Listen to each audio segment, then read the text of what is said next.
Hello, I'm Becky Wigland. I'm the curator of the National Balloon Museum in Indianola, Iowa, and this is a roundtable of Texans in 2013, and we're going to talk Texas and Bill Murtorff and a lot of good stories. I'm Al Muir, and I'm from Houston, Texas. I'm Sam Edwards from Austin, Texas. I'm Harold Graves. I'm from Wisconsin. And Florida. Hi, I'm Jean Edwards, and I'm the crew chief for Sam Edwards. And I'm Mary Graves, and I'm from Wisconsin, and I'm Harold's wife and crew chief. All right, now, how did the Tejas Balloon Club begin?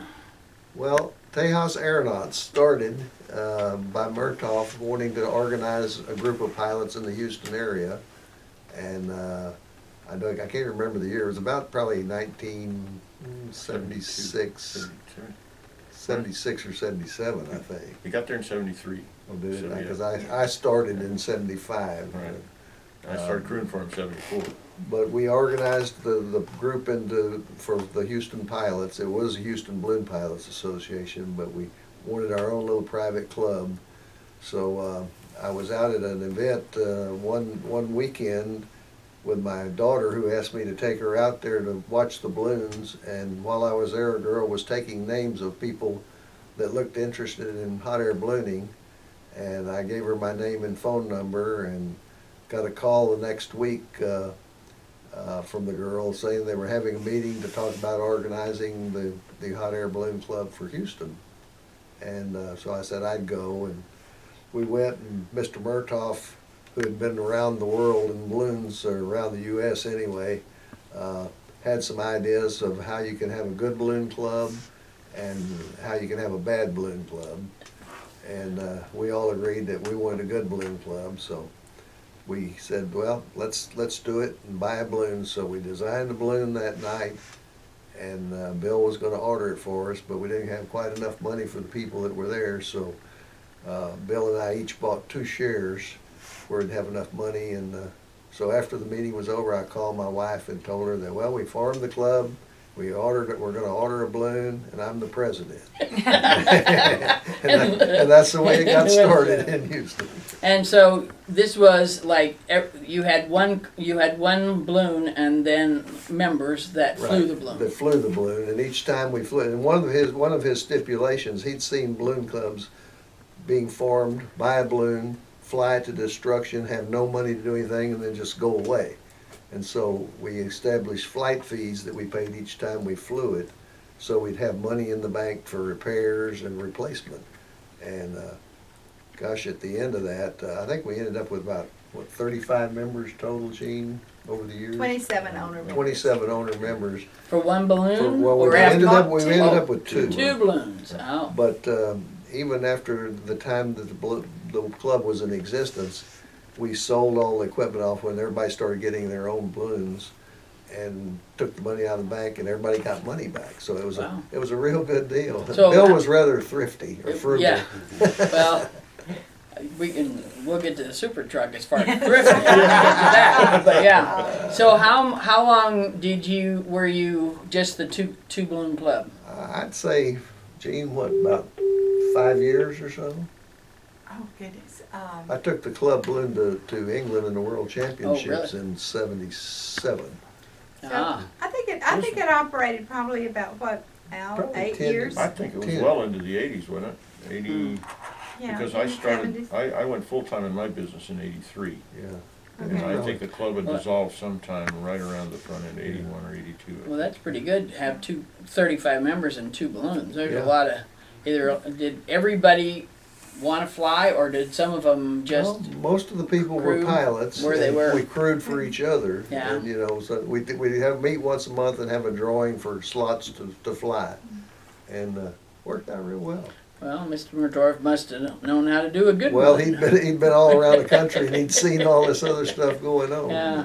We had associate members too, and those were people who were just interested, and I think it cost a whole $10 to be an associate because we needed crew members. No. Right. And so we had I think we had about 40 associate members that came in and would come out and crew. And and Sam didn't mention, but since we were married and we had 2 daughters that were 11 and 13 when we started, I looked around and I loved it because of the people that joined this club, because we had a vice president for Pete Marwick and Mitchell, and we had we had the vice president, and then we had a couple of boys that had dropped out of school and were welders, and they did the fan, and then we had someone else that could work on the radios, and so we had just a conglomeration of people, and I thought that would really be good for the girls to meet so many different kinds of people that had different occupations and income levels and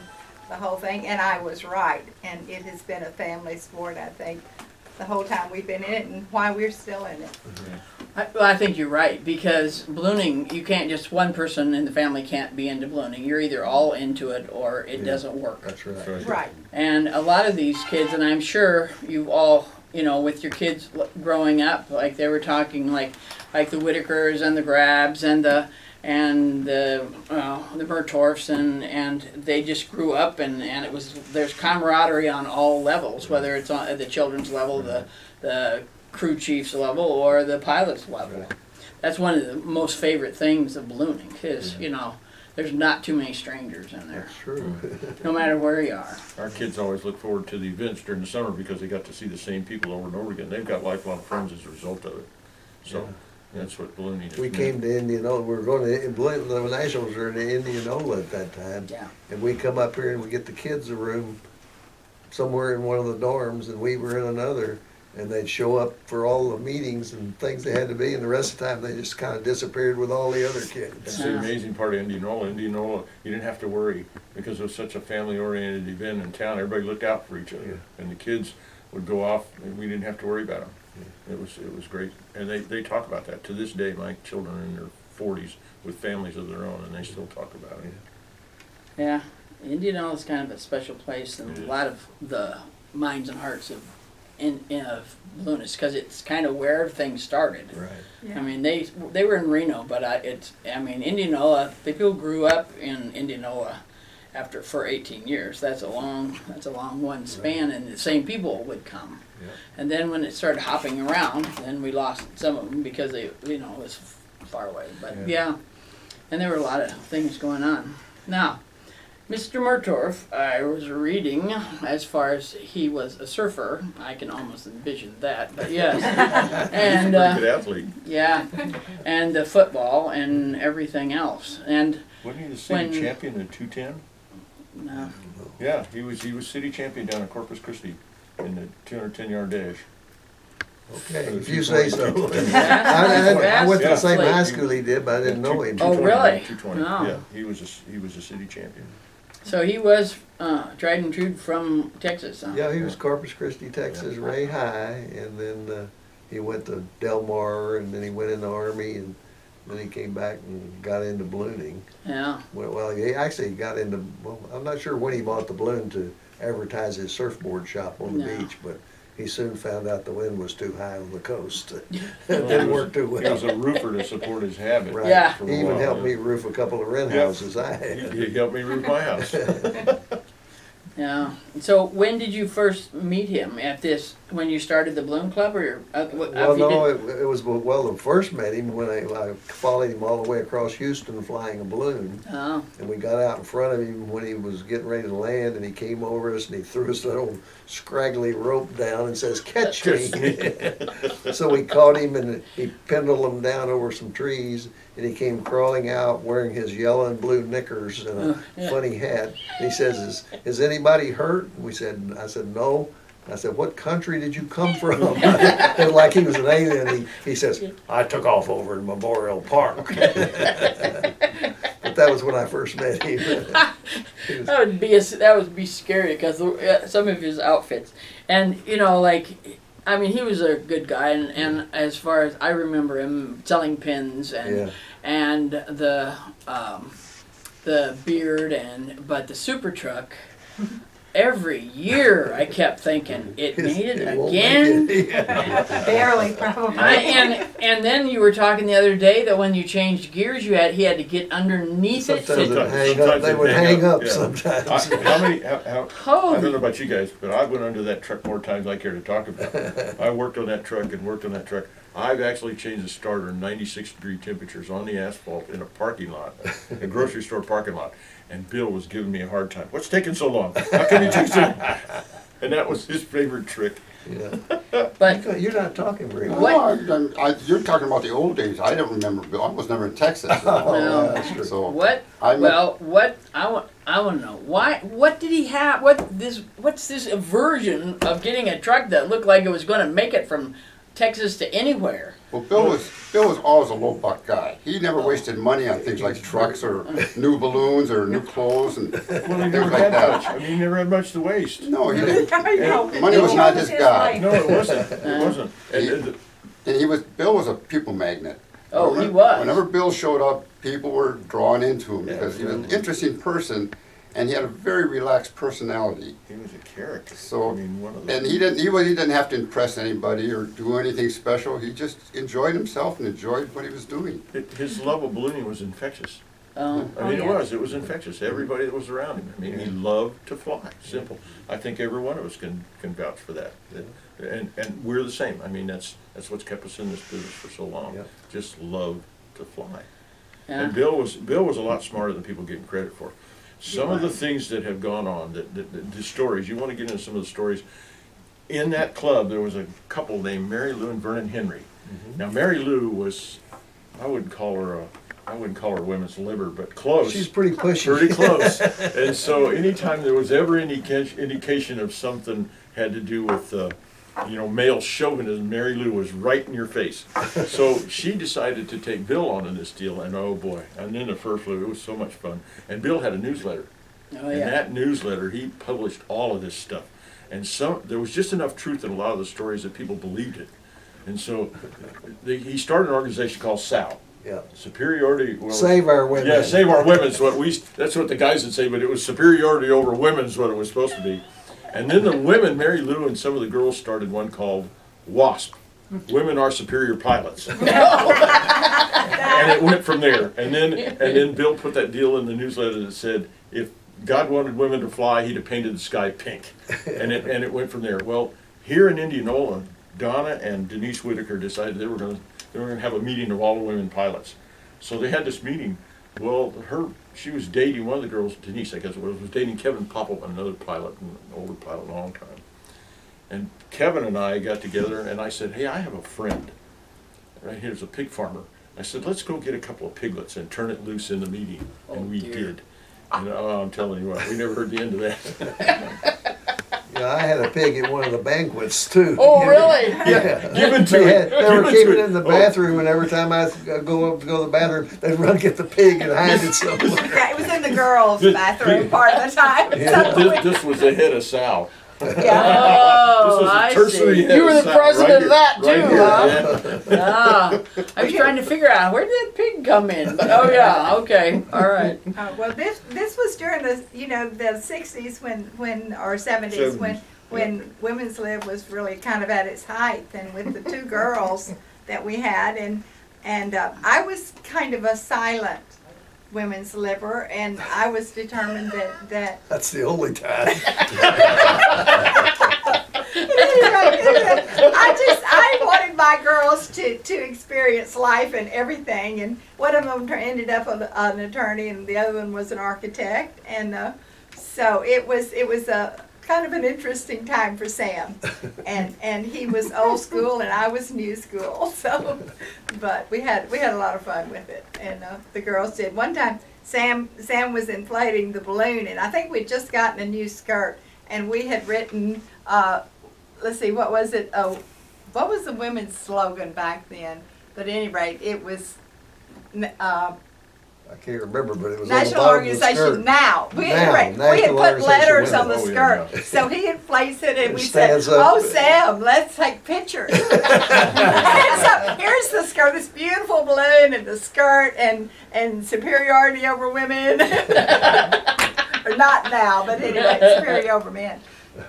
So it was fun. Do you remember when Larry, I've forgotten his last name, Larry took Tejas down to San Marcos for the Miss Nude Universe contest?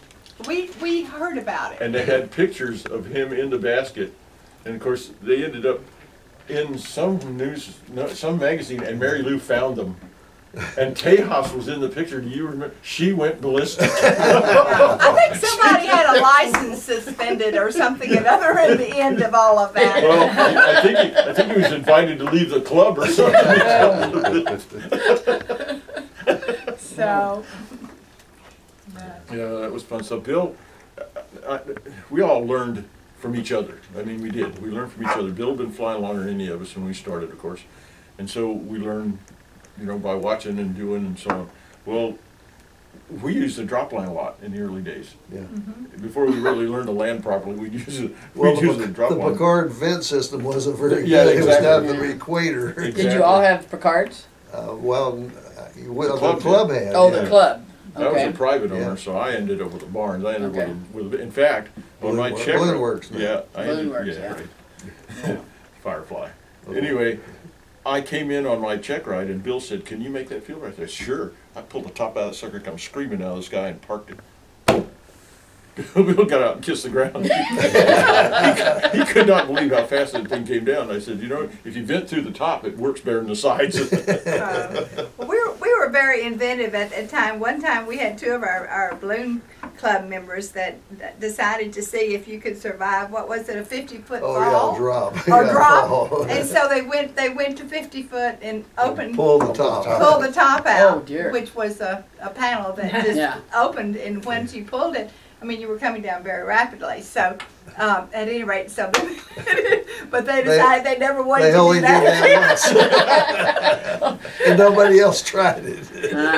Now, did you get in on the part that were you starting with inflators or were you flapping? to No, start? we had fans. You had fans. We were modern. But Yeah. We did just to see how it was done. Yeah. But the fans were very reliable. And there were Well, that's times we true. flapped, and boy, you want to wear out crew flapping 95-degree temperatures. Oh. Oh, No but there fun. also was the time that Bill came in and he had this flamethrower Oh. that you know We- you we know, burned- weed we burned burner. it. Yeah. And he decided you could go into the balloon and turn on that flame blower and inflate it faster. Well, we were scared to death he was going to burn the balloon up. But, but I think he tried it once or twice and decided maybe that was not That's a good probably idea. not the way to do it. We took out, there were a few panels taken out as a result of that. Yeah, well, I don't remember that, Yeah. but we also had a repair station at Bill's Rainbow's Inn, and so anytime the balloon would get a hole or anything in it, we would just go over and sew it up, and That was we- before authorized Oh, repairs. yeah. Okay, well, that was my next question. But the Yeah. Picard manual was different. Picard allowed a lot of that stuff Yeah. that the other manufacturers, as they right. came along later, decided that probably Decided wasn't a good that idea wasn't for good. liability purposes. Yeah, So, but Picard allowed them to do that. In fact, that drove the FAA crazy. yeah. I can remember a lot of times that they'd bring the sewing machines, and they'd Yeah. put them up there, and if you had any problem, they'd be Mhm. have up be under the We- trees. We and- brought Jean Slanomatic up to win Indianola every year, and every year we had to put the balloon into the dorm. We were in the dorms, put the balloon through the window, and she's in there sewing stuff. Yeah, I know. If people now, these young kids, they have no idea what you guys No. went through to get to where they can just, breeze through. What would you say is probably the biggest change that you've seen from when you started to now in ballooning? Probably weather access. Yeah. Back then we used to watch the 10 o'clock news to find out what the weather's going to be. Right. And now, we did get caught in a couple thunderstorms Oh, yeah. and bad weather. They had a bad thunderstorm here on the field one year when everybody was inflated, Oh, Yep. and a couple balloons got torn up. Yeah. But now you have so much weather and so much everything with the internet that you can find out exactly what's going on. Yeah, that day ended the Air Force's Academy's balloon. They had a balloon team at the Air Force Academy, and they were picked up at the old field by the water tower and over into a building. Didn't get hurt, and the Yeah. balloon didn't get damaged, but Air Force Academy decided that they didn't want a balloon program. Yeah. Yeah. yeah. Well, that also brought in the tie-off lines because, Yeah. you know, when we started, Yeah. there We was didn't there have was it. nothing about Yeah. you needed a tie-off line, Yeah. and so now then, I mean, that's just part of our process is wherever we are, and a couple of times it seems down in Austin, there's a little gust of wind right when the sun breaks, and we're trying to get off as soon as we can at daybreak because our winds come up. You know, we'll have a picnic afterwards, and the plates blow off the table, and we say, "This is why we fly early." Exactly, yeah. Yeah, overall, I think the safety things, it's all been learned, you know. We laugh, experience is a wonderful teacher. It teaches you to recognize a mistake when you make it again. And we've all made those mistakes a couple, 3 times. And the thing is, when you're Not all of us. Yeah, right. This is from a person who Yeah. just got back from Lynn's trip. It was only 7 pounds. Only and a little over. only 7 Yeah, it was pounds. like Yeah. his wallet pretty good. Yeah. I'm gonna go sell some balloon rides when I get home to pay for it. We're talking about things like the drop line and how we used it in the early days. Well, one of the funniest things that happened to me in this situation, like that, Bill was going to catch my drop line. So I threw the drop line out. And then I looked back and there's Bill standing with the whole drop line. It wasn't tied to anything. He said, "Now what do you want me to do with it?" He had a sense of humor. Very good. So Yeah. you learn to tie the drop line to something in the basket. Yeah. Well, I mean, you talk about a sense of humor. I think that, I mean, I read some of those newsletters, you know, then that thank you for sending those. And he had sections on Indianola, and I'm going, oh my goodness, I was there. I don't remember some of this stuff that went on, and then you know, and then the pins and the whole thing. It was just amazing. Well, that year that he stepped up in and was the balloon meister. Yeah. I mean, he put the what do you call it? Not the races, but the The tennis. competition. Yeah, the competition. Competition on my different word. level anyway. Totally different level, you know, and it was fun Yeah. and it was different. Well, that was You it. want to talk That was the on whole some of idea. that? Yeah. Well, Bill, he told a story at Bill's induction, but the task was called Sink the Bismarck. Yeah. That was the first task. And that's where he sent, because we had just moved from Pickard over to the new facility, they both look, topography-wise, they look very much the same. There's a pond, there's hills, you know, so they look alike. Well, the only way you could have known that the targets were different twice is if somebody didn't sit next to you wasn't in the top 10. Well, Bill Bussey and Bruce Bussey sit next to each other. And so Bruce looked at his and he looked over at Bill's. He said, "Mine's different." And he went to ask Bill, and Bill went, and he walked away. He wouldn't say anything. And Christian said, "Just go fly the task." And so they took off. Well, I went out dutifully, took off, and flew into Pickard. And as I was approaching, there was the boat. And if you got your baggie in the boat, you got 100 extra points, and you were first place. If you missed it, it was -50 for lost baggie penalty, Yeah. and then no score. Then he put a scoring area on the shore, so you had your choice. You could either take a shot at that boat or go for the. Well, I made an approach in there, and I looked at the boat, and I said, and they're all yelling, "Throw it in the boat!" There, no, I played it safe, and I threw it on the shore. Well, about that time, as we lifted off, I had my young daughter with me, and we hear on the mic, you know, "And he's in the boat, ladies and gentlemen." I said, "No, I'm not." And she says, "Dad, there are 2 targets." I said, "Oh my goodness." And Sid Cutter had put his in the boat. Oh. And he flew out. Well, I flew the next target and I landed. Okay, everything's cool. The next morning we get to the meeting, and somebody said something about this, and Wayne Bond is the guy that stood up. And Wayne said, "I couldn't be wrong. I followed Comstock." And I'm telling you what, there wasn't a dry eye in the house. People were literally falling off their chairs laughing. It took Bill 15 minutes to regain control. I've never seen him laugh so hard. When he laughed, his beard kind of flew up too. So he's over there in the corner going, and everybody's dying laughing. And Bond didn't even know. And then he explained what he did. He sent the top 10 to the first 2 targets, and they were parallel, and they weren't separated by more than half a mile. Yeah. And 2 targets here in the fields, and then 2 targets out in the countryside. And 22 pilots flew the wrong targets twice. So he accomplished exactly what he wanted to do, because Tucker had always been complaining about people following Comstock Yeah. and taking over his launch area and getting in his way, you know. So What happened to me on that very flight was, I had somebody with me, and it may have been you, I don't remember. No. But I'm flying to the second target, Previous girlfriend. and we had paper maps at the time. Yeah. Yeah. You know, and I'm trying to figure out where I'm going. I'm doing real good, and I see a target over there. I said, my gosh, the target's right there. Something's wrong with my map. So I got on the ground, and I went over there, and I flew, and I'm about 5 feet off the ground, and we dropped through a tube at that time. Yeah. So I yeah. dropped through the tube, and I just got the corner. I thought, yeah! And Bill says, Harold, you better go check your map. He was the one that started the gravity drops. Yeah. And it was Yeah. with that race. I almost sunk the Bismarck when on my run then. I came in and the boat was there and I was trying to get close to it, but I forgot about flying. Oh, And so I came down in the pond oh right no. next to the boat, And up you- out of the water, and all the scoring people, they made a mistake too. They were all downwind of the pond. And as I went over, water was streaming all over. It rained on them. And I got penalized for ground contact. Yeah, big time. Uh, The next morning, wasn't the task, was it, let's play golf and then baseball? Yeah. And we had, Yeah. what, 14 baggies? Yeah. Yeah. I mean, we needed a grocery sack to carry the baggies. Everyone, what? And we went out to the golf course, and then if you got a hole in one, you got so many points, and you could pick the ones you wanted to play, and so if you did it in order, you got points. It was really fun. I mean, everybody still talks about that. Flew in those nationals, everybody talked about how much fun we had. Yeah. And of course, some of the purists were complaining because the tasks weren't, you know. Oh, The yeah. rest of us just, we had a weren't great, structured. we had a great Yeah. time. Had a great time. so, Actually, there were 7 markers. seven. You And- remember? And one of the things was a gravity drop in the baseball field. And Mary, you were an official. I out was there. in the field then. Yeah. Yes. And she had to watch that people wouldn't throw them, the markers. Well, everybody came at the same time. It was raining baggies. Oh, yeah. And you're trying to look up and look at the same time. We're running. That was yeah.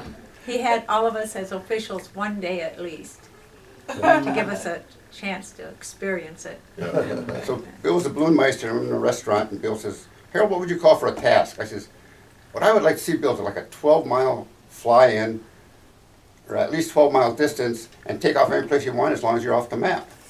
So the next morning, we got the task sheets, and there's a Harold Graves Memorial. And I said, wait a minute. I says, a memorial, that means you're dead, doesn't it?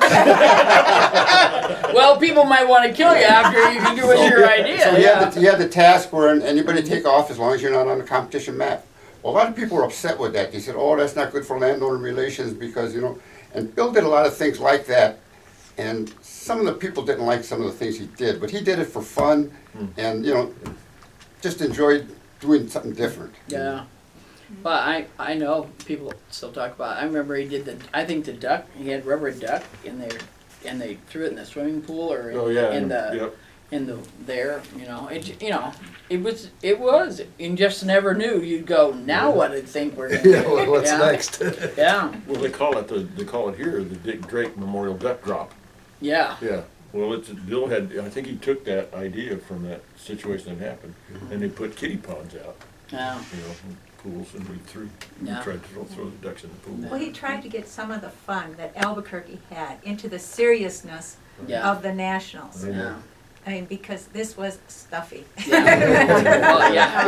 It was. Like this is Very the way we're very going well, to do what- it. Yeah. You talk about ballooning and coming a long way. The first two nationals I think we came to, they had different balloonmeisters, and each balloonmeister got to make up their own rules. And so you would come up here and you'd have a new book and totally new rules. So nobody, I mean, you had to have juries and you had to have all these people to say whether it was legal or not according to these new rules. rules, yeah. So that was a big change that happened during that time. Yeah, And and that- actually it happened at the Worlds, I Yeah. think. And then one of the things was some of them never read the rules, and so when they got here, they had to read the rules because a lot of times they didn't put it down in regular writing; they put it in numbers. So you had to go through your rule book, and whether it was a gravity drop or Right. whether it was you could toss it or whether Yeah. whatever color it was. Yeah, they were trying to bring the best out in the pilots. I'm guessing. I don't know, but it was. Some Well, of them were it felt like they were always trying to trick us. Yeah. And Yeah. that they were against us. And that would probably be one of And I the think biggest gripes that Yeah. the pilots had back Yeah. then. that's why Yeah. Bill did what he did, Yeah. and that was a big Yeah, part of it. it was, Just just an kind of rekindled attitude the that- spirit and the attitude, yeah. yeah. Was I wrong that Bill was the first one to come up with the tube drop? I think believe he so. was. I know, I Yeah. think, No, I think that occurred in the Nationals before. The year before? Yeah, they But- had to put it through a sewer, A we used to call it plastic sewer. tube. Put it Yeah, through it a was sewer like, line. You know, A I 4-inch diameter PVC tube I about think 18 that inches Bill long, was one, Right. because I and the bag you had to remember come through Christian that Right. rather doing than them. Yeah. gravity Oh, drop Yeah. like we do okay. now. I'm pretty sure. You it think came that was the up first one? Was there. it? I think so. That's the first time we did it. Was I for need to- I'd have to look back and. It may have been a year before Bill, but I know Bill had it. Yeah, But I thought Christian made them. And maybe they had gravity drops but weren't using those tubes. right, Yeah. right. And Yeah, then they decided to use the tube. that would force you to have Force you to gravity do it. drop. Right, right. Yeah. You couldn't move it Well, and that was the anyway. whole, and that was the Yeah. whole point, you know, because people put their hands in the basket And and project them out, yeah. you know, Yeah. and not be seen. Yeah. So that was to keep it from. Another big change that came in when, after we started, was radios. I mean, Oh, we- yes, We communications. started out with, you know, your pilot would tell you where they thought, they'd use the map, where they thought they were gonna go. And so we had no communication during it, and we didn't have cell phones. So it was a real job to be the crew. I Yeah. don't think that Bill's radio ever worked when he had Oh, it. no, no, no. I know we Or were. even if he had, Ba- yeah. Batteries cost too much. Oh, okay. I know we I can chased and attest to just that. went His without it. radio never worked. You're right. I mean, we chased him for years, and every time he wanted to find out where he was, no radio. Yeah. No radio. I've forgotten who Mary used to complain about that all the time. Yeah. Oh, boy. Well, one of the things I'd forgotten about, you know, because of the communication, they had a board that was a checkoff board, and so once you came in, so that they knew you were in, you had to go find your spot and check it off, Right. and then if you were lost and you weren't checked off, then they had to send somebody out start to trying to find you. Yes, to find you. And they were very unhappy if you were back, but you didn't check Check off. off because then they're out looking for that. And I remember the crowds off of Simpson were so long. We got stuck in the traffic, and my husband flew, and he was down in some field, and it was dark, and I was still working out there. I know you were looking off of silhouettes. Oh, it looks like a Barnes. Until you drive into the cornfield. Are you in this one? You know, you can just see the silhouette. No communication, nothing. It just went in the, back and forth, back and forth. Oh, we went for hours. Well, that's when they came up with this lost balloon number that Yeah. you could eventually, hopefully, both of you could get to a phone somewhere Somewhere. and call and find out a little bit where you were. We I spent many a morning. I remember Another big one thing. one race we had was going north out of here, and there was some road north of town and on the other side. Yep. And some kids were out there gathering up everybody's bag. You had to throw on the road. Oh, yeah. They gathered up all the baggies Oh. down that road. Oh, boy. Yeah. Next time they tried that, they blocked everything off where that didn't occur anymore. But I think one of the big changes too is GPS, Yes. of course. But with watching Bill do his map and a pie ball was something else. He did not have a compass. That was high tech.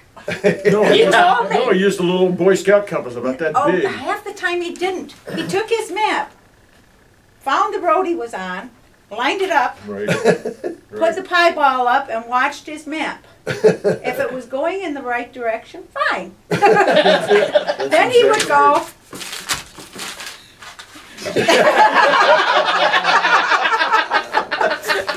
And that was his map.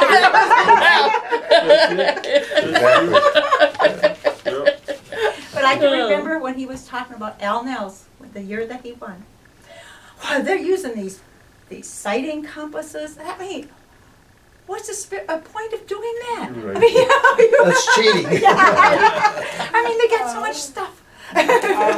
You know, an interesting race up here would be to fly without the GPS, without, Right. just a compass and a map. Oh, retro, And- retro and- nationals. And find out who really knows how to fly. Yeah. Instead of who knows how to use the technology, because that's why we are getting out of ballooning competition.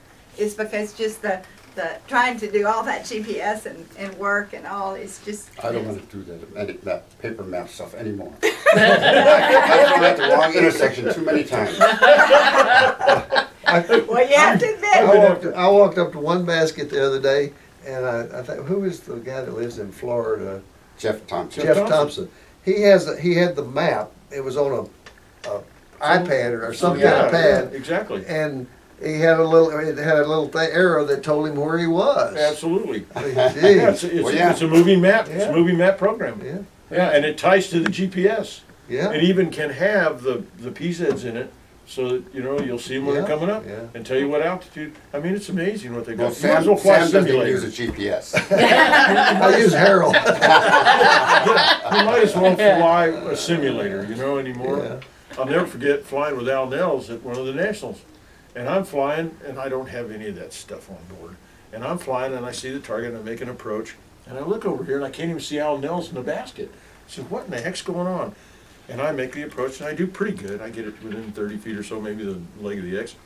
And all of a sudden, I see Al come bombing out of the sky, and he missed it by a good amount.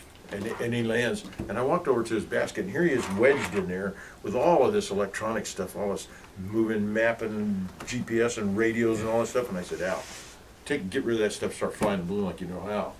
It's so funny. He says, I think you're right. When you were talking about Super Truck, Yeah. that was when you sat on the back. Well, especially if you were a woman, Mary, his wife, was the only one I ever saw get in the In the- cab. Everybody else in the back. So we all had to sit in back on these On gravel dusty roads. roads. They were We'd white come at back. the end. Yeah, we'd come back. We had cement in our hair. You had cement in your, with little Yeah. black dots glued to the white cement. Yeah, I mean, you're. Yeah, these roads are really nasty. Did any of you, Marlene Wall was telling me about that going to the St. Paul Winter Carnival. Bill Oh, went. gosh. Did any of you go with him on that? No. Yeah. And he drove Super Truck all the way up there, only I don't know about Texas weather, but Minnesota weather is darn cold. And they take off on the lake and everything, and she said he came up and all he had was a windbreaker Yep. and a pants, tennis shoes tennis and- shoes, Yep. no real coat, and it was 45 below. Wow. Wow. And she and her husband knew him, and they were talking. And her husband is not of short of stature, and he looks at Bill and he goes, "Don't you have a coat?" He goes, "Well, who knew it was going to be this cold?" and so they had ski suits and hats and gloves, and he had like zero. Yeah. And he said, "Well, would you like to use my ski suit?" And he said, "And what part of my body is that going to cover?" He's like huge. And so anyway, I don't know how that all worked out, but he flew. I'm sure somebody must have given him something, but yeah. And that's even farther than Iowa. He told that story forever about how cold it was up there. Oh. And then he went to Alamosa with me, and I warned him before he went. I said, November it gets cold there. I'll be all right. Yeah, well, he got out, and it was right at freezing or a little below. And when we flew that first morning, and I watched him go out just shivering all the way out. Gotta light the burners, gotta light the burners. Yeah. Oh, yeah. Oh, he Wait. had a love of food. Yeah. Oh, What kind of boy. food? Anything. Well, But especially ribs. barbecue was his favorite. Yeah. Ribs are favorite. Arthur Bryant's in Well, Kansas yeah. City. Or And in Padels fact, in Albuquerque. when he couldn't make it to Arthur Bryant's, I'll never forget this. Leo Eisenberg came through. He was in Kansas City. Yeah. Leo came back, and he brought about 5 pounds of ribs in this big bag, and we set it on the hood of the car and spread out the newspaper, and we ate off of that thing. When they pulled the paper up, there was this big grease spot on the rib. Shared it with everybody who came by. Oh. Yeah. So, when did this beard start? Because the pictures that we have in '71, I mean, you wouldn't even know he's got a flat top, no beard, and the whole thing. I don't What was the remember- deal with I the never saw the Bill without a beard? beard. Yeah, We- well, we- he had no, a he beard. had it He had a when little we met short him. one Oh, for a really? while. But when 76 or so, he had a beard. Mary'd make him cut it every Yeah. now and then. When Yeah. he got Trim it little- up when he got, when he yeah. got down But here. not at Or first he'd because burn it it was up. that yucky, yellowy, and it Yeah, was but quite the- long, and his ponytail was just as long. Yeah. That's when I saw him, and that was in the early '80s. Yeah. Yeah. And Well- that's what drew us to him. I mean, we didn't see anything different about all these other balloons except His balloon was a little bit different. The basket didn't really look like it would hold anybody. Had a few holes around the bottom. But, clothesline holding it together. And then that truck and his appearance, I mean, that was the person we were going to cheer for because we'd be sure to remember him the next time. I think he was the first hippie. Probably. Definitely a free spirit, yes, One on time- every level. At the balloon port, he and Larry was no little guy. Those two guys were big in the basket. That's when Bill was about 250 or a little more. And they were in the Picard about to take off. And we pulled in, and as he was heating, the basket came up like this, and you could see his socks. And I said, "Hey, Bill, I think the balloon's gonna leave without us." He looked down and said, "Oh." They deflated the balloon and put another basket under it and flew away. But the whole side of the basket came off the floor. Well, those Picard baskets weren't as thickly woven either. No, I mean, they no. were quite They had holes loosely. in Quite, it. a Yeah. lot of open. Yes, Yeah. and they were short. Yeah. Because one time, one of my first flights with him here, he said, "Now you make sure that no balloon comes up under me." Well, I guess I wasn't thinking because I had to look all the way under and scared the heck out of him. He grabbed my pants. Don't do that. I wanted to make sure. I wanted to be safe. I know if you've flown with him, you know this. He never flew without a striker in his hand. Right. He Oh, never had his yeah. pocket. So I'm used to flying my Barnes, and I don't have to reline. I've never had to reline a Barnes. I never had to, except one time. But anyway, he says, "You better put your striker in the hand," and I'm flying along, why? Nothing. He says, "That's why." And you never saw anybody get a striker up to a burner and reline it so fast. Well, you talk about innovations in ballooning, and also when we started with this Picard balloon, I mean, it was like a tin can with a chore girl down in there. Three Three tin of 'em. cans with a chore cord Two. on the pilot light. Yeah. In the middle, yeah. When the chore girl was in there, sometimes it fell out. Not that you can second guess Mr. Picard, but when everyone else went to solid uprights to make it easier and you didn't have to wear a helmet and the whole thing, why do you think he stayed with the cables? That's the way he Just started. that's the way- Cheaper. Cheaper, exactly. He used Yeah. to look for Picards in barns. I mean, something that had been sitting. He'd go out and look for them. Mhm. He liked the balloon. Oh, Bill. Yeah. Bill did. Yeah. Oh, yeah. Yeah. Yeah. Bill, Well, Mary- yeah. Go ahead. Okay, I was just gonna say that the Picard's balloon was tough, really Yeah, tough. it was. I mean, 27 owner members, brand new pilots Yeah. that flew that balloon and all, and as I say, he would rip it out and sew a new piece in, and off he'd go. I'll never forget. Sam said, "Well, I was flying today, and he pulled on the vent line, and it came down." Came down my hand. So I mean, you talk about flying. I mean, that is real flying when you cannot pull the top until you are on the ground and landing, and your vent line, which was just a little slit anyway. I mean, you have to fly by how hot it is and how cold it is, and how cold it is on landing. So, at any rate, it made very skillful pilots. Yeah. We- And they all had to be crawled. And Yeah. it was the rule the rider had to crawl.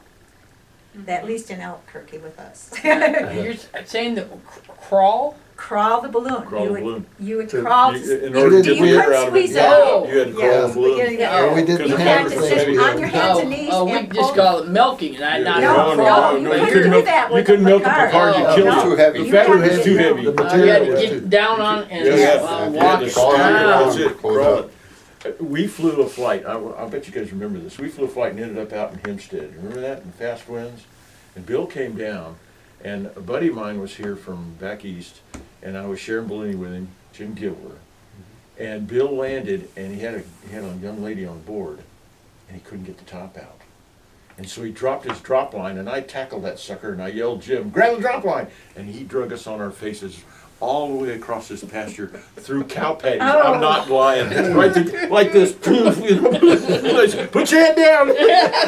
Hold on. And Bill said, "Don't let go, don't let go." Then we finally got to stop right at the edge of a real rocky area.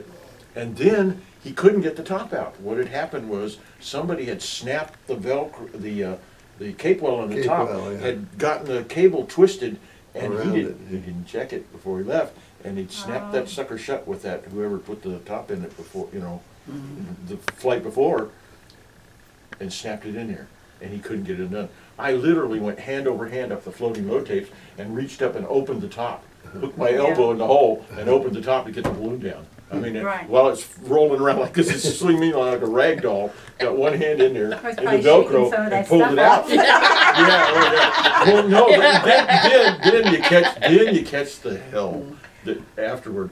We go to a restaurant to eat there in Hempstead, and I'm standing in front of you and says, "Get downwind, get downwind." We got cow manure, Jim and I both stuff all over us. No, thank you, just grief. Yeah. Oh, And he yeah. wrote it up in the newsletter, of course. The FAA these days wouldn't believe all of this happened. Well, they wouldn't even fly with Well, him. they didn't even pay much attention in Well, those days. They wouldn't fly with him on his. They wouldn't. When he went They to get his watched him, they'd license, say, "Go he take did. off He did here." a tether in a parking lot Oh, did in front of. That's it. Yeah. On a rope. Yeah. Well, They wouldn't get in. The Well, I inspector remember wouldn't get in some the of the times balloon. the FAA guys would say, "Okay, fly over there," and you say, "Can we go over there and fly back here because the wind's Wind's coming going this that way?" Yeah, around here, one of the first FAA guys, they flew in a balloon and they broke their leg. So after that, it was just go in the car or watch them from the ground, and and they say, okay, you pass. He says if they can get up and land and not kill themselves, pass them. And that was about it. And a lot of times, they didn't have. I don't know when commercial licenses came in, but most of them, no matter whether you took money or not, you just had a license, and sometimes they just said, okay, here it is. You didn't have any instruction, you didn't have anything. When Bill started flying with Derek Howard, that was his instructor, and they were flying over in the Austin area, Yeah. and they were still using anchors. And Bill told the story about he decided. Derek said they were coming over these trees. He said, "Throw out the anchor."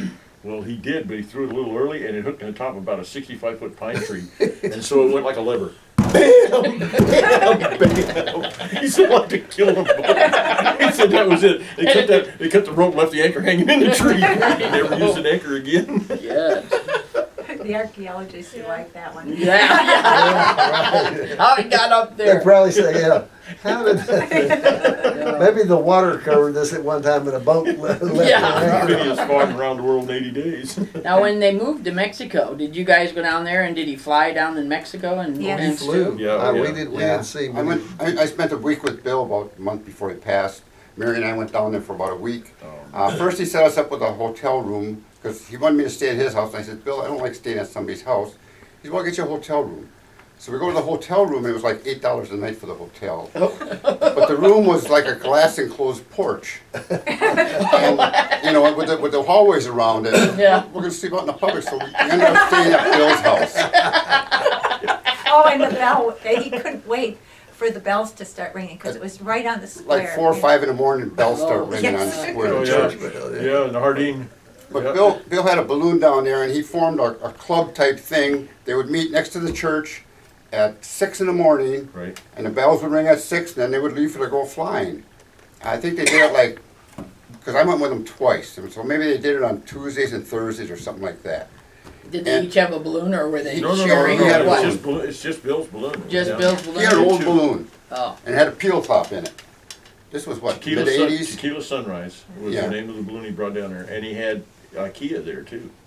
Yeah, well, he had about 6 people who came out ballooning with him, and they would take turns. I flew with them, and it was a peel top, and the top was a little shoddy. It needed to do Velcro a long time ago. yeah. It So- wasn't one of those things he thought was important enough to do. Exactly. Well, anyhow, we went out flying. He gave me a bunch of nylon twist ties. He says, "Harold, will you fix my fan guard for me?" He says, "That thing's kind of loose, So, Yep. so I twist tied it together, and we went and we flew, and it was just a great time flying because it was in the mountains, sort of, next to the valley. Yeah. And it's public land out there, but there are farmers there. They farm out there, and you're driving through farmland and everything, chasing them. And one time he had trouble with his truck, so he had somebody fix the transmission. So he took that guy on a balloon flight because he wanted to show him how the transmission acted up. And I drove chase that day, and we kind of got stuck near the end of the chase, the transmission wouldn't come out of second gear, I think it was. So he got the guy over and said, see, fix it. Well, what he took down there, he took a long bed crew cab down there. He didn't take Super Truck. He left Super Truck at the. We were gonna take Super Truck and bring it here, Yeah. but I don't remember what happened. But it got left in the balloon port and then got removed. Somebody towed it away. But he had a long bed crew cab down there, and getting that thing through the streets in San Miguel de Allende was a real Any town, challenge. most any town in making Mexico. making the corners was amazing. Yeah.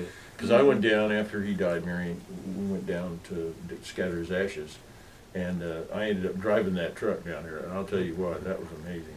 Well, San Miguel is all cobblestone streets. Oh, It's absolutely. very bumpy, and it's all hill. You're either going downhill or coming uphill. Really a nice town. Yeah. And Bill had a beautiful place down there. You could sit on his veranda there, and you could overlook the whole city. And That's what he talked about most, is sitting out there in the early mornings and watching everything. You know, you could hear all the sound there. They had an area called the Balcones, the hills. And there was an American enclave there, about 2,000 Americans in that whole area down there. Yeah. Pretty neat. Flying in Mexico was great for crew though, because you'd land, there'd be nobody around, And all of a and you'd sudden, land, it's and covered about up. 200 kids would show up. Yes. I think they lived underground or something. Well, Bill carried a bag of candy. They Oh. carried bags of candy down there to give the kids. We flew down there, and there was this little field that we flew in because Mary had me come back down and do some training. I spent 2 weeks down there flying with some of the people he had surrounded himself with, and we had a wonderful time. But there was this little, you flew into this field, and it was kind of a little berm, and as we flew in, there was nobody around. And the next thing I looked back, and this berm was just covered with kids. It looked like a bleacher. They all just sat, you know, like this, watching the balloon, just silently, and it kept filling up and filling up. And we finally went back and handed candy out to all of them, and they helped us pack the balloon in the bag. You know, we let them do that. Well, And we that was fun. landed near a school for the deaf, if I remember really? right. Because all these kids come up, and they couldn't talk to us at all. Because other kids would say, Las Globos, balloon. We landed next to a prison one day. Oh. We had 3 pickups full of people with machine guns. I think they thought we were going to go into prison. Surrounded us. And We were kind of in a little dip. I think it maybe was a holding pond or something.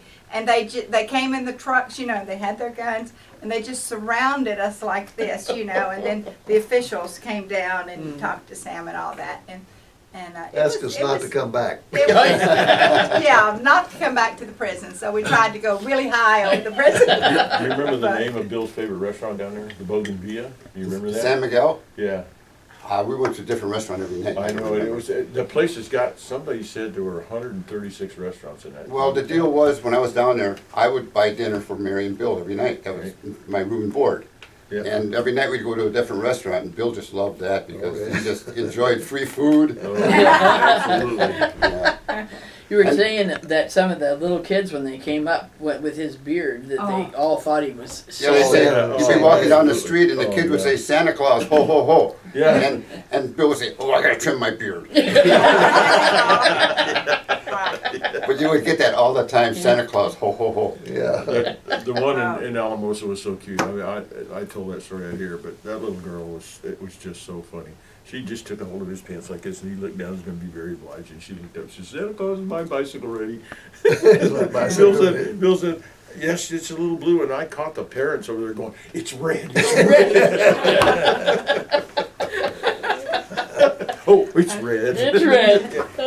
I told Bill one time, I just read an article that said that a balloon, a Santa Claus at Christmas got $50,000 just for that short period of time before Christmas at one of the department stores. So he got his suit and all his stuff and everything, and he was going to be the Santa Claus. Well, that lasted, I think, about 2 days before he was fired. Oh, really? Well, he had to go to the telephone and make all these calls to call the people back and looking for rides and things. Oh. And I don't think he really thought that what they told him to do was exactly what. Besides that, he did not like kids. That's right, he didn't. He didn't like kids? No, he did not Oh, like kids. And he was like a Pied Piper. Oh, you know? was he? Yeah. Yeah, When my absolutely. daughter met him, she had heard about him. Mm-hmm. And she saw him, and she looked at me, she goes, he does look like Santa Claus. And Christian looks like his elf. A And she big was elf. 16. speaking of elves, Oh. we would, Christmas Day, we would try to fly in Houston, and that picture in the newsletter is of Bill standing there rigging in his Santa suit, and this guy had on one of the elves' Elf hats, hat. and we Yeah. would carry candy to drop to the Yeah. kids. You remember that? Yeah, and he had green tights, I think. Yeah, and green red tights, shoes. Yep. So he was. I hope Sam those was the pictures elf. disappear. I've got some. Well, don't publish it. What am I offering? But he sold Amway for a long time too, He didn't Yes, he? he did. Yeah. He did. Yeah. Yeah. Really? Besides When he his and Mary got t-shirts got and his serious. pins. And, Yeah, he started doing the Amway, and that's when he cleaned the beard Yeah, up, he and he got got a cleaned suit up. and Oh, a yeah. tie, Wow. and he really still was a very good-looking man. And and then he called us all for his little meetings, and I bought a whole set. I think Renee is using the whiteboard now with her art classes. Oh. So I think that's how I met Bill, because Bill would, after a flight, he would by the propane line, set up his card table and put his pins and T-shirt on there and sell them. That's how he paid his way. And he had T-shirts there, and they would be like a silk screen balloon up here.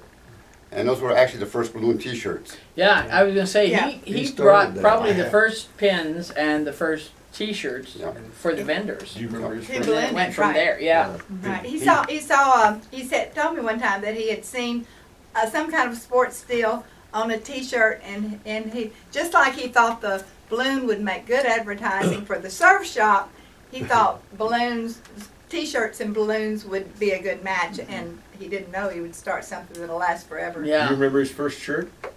It was an airbrushed balloon, and I think it had a palm tree on it. And it if I said, remember. "Get high on hot air." I I still remember I words. still have one. Oh, I okay. still Really? have one. Really? Yep.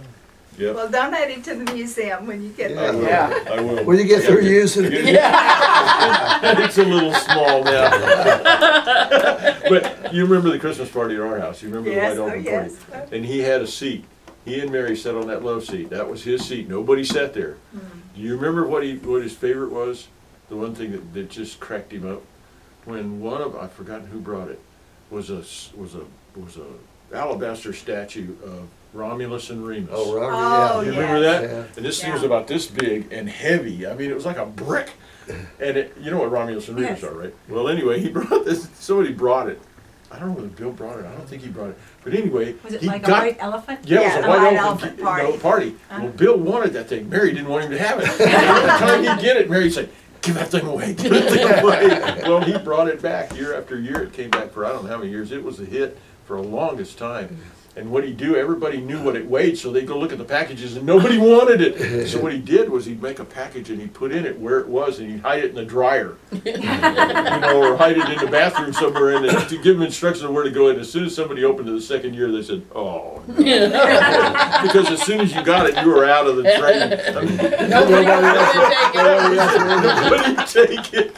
You had it forever. And Bill he would laugh and laugh and laugh. He was really good at finding those. Oh, yes. And then remember the statue. There was a statue, pearlescent statue of a mermaid, and I don't know who got that one, but I think he bought that. He found that in some antique. You know how you're driving down the road, you see something, and he'd stop. Well, I think he brought that, and that thing went around for several years too. But we But, you know, laughed. and talk laughed. about some of the gifts that we received at some of these balloon races, and I'll never forget. This is on you, Al. Al won a couch. Oh yeah. Couch? A Yeah. couch. It was a sleeper couch. Oh, Yeah, it was in Statesville. How did you get it home from Statesville? That's the whole thing. That's the whole problem. I said, I can't get that in my gas tank. And so I said, put it on the showroom floor and sell it, for whatever you can get for it and send me the money.